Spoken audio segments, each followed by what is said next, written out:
کسی کو پسند کر لینے سے آگے دل میں کیا چیز پیدا ہوتی ہے؟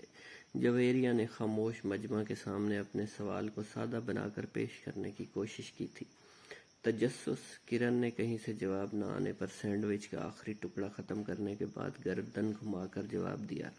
جویریہ نے مسکراتی نظروں سے اپنے گروپ کی طرف دیکھا اور تجسس کس جذبے کو ابھارتا ہے اس نے سوال کیا۔ شوق کو۔ کرن نے ٹیشو پیپر سے ہاتھ پوچھتے ہوئے کہا۔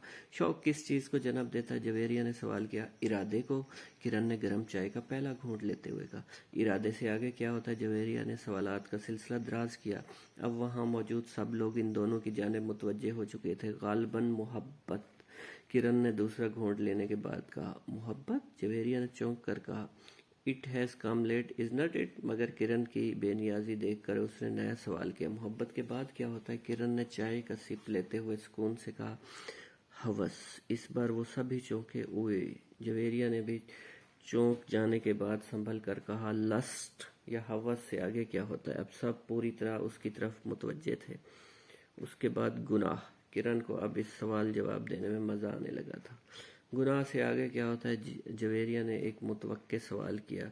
اذیت۔ کرن نے اس کا جواب پہلے سے ذہن میں سوچا ہوا تھا۔ اور اذیت کس چیز کو جنم دیتی ہے؟ اب کی بار جویریہ کی بجائے سینئرز کے گروپ سے اسد نے پوچھا۔ اس کے لہجے میں اپنے سوال کا جواب لینے کی بے قراری تھی۔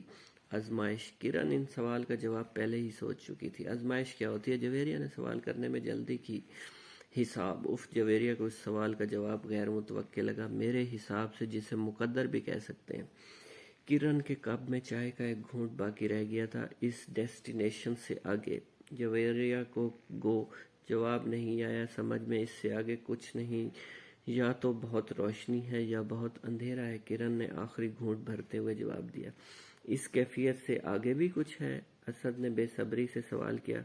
اس سے آگے تقدیر کی آخری حد ہے، کرن نے کھڑے ہوتے ہوئے کہا۔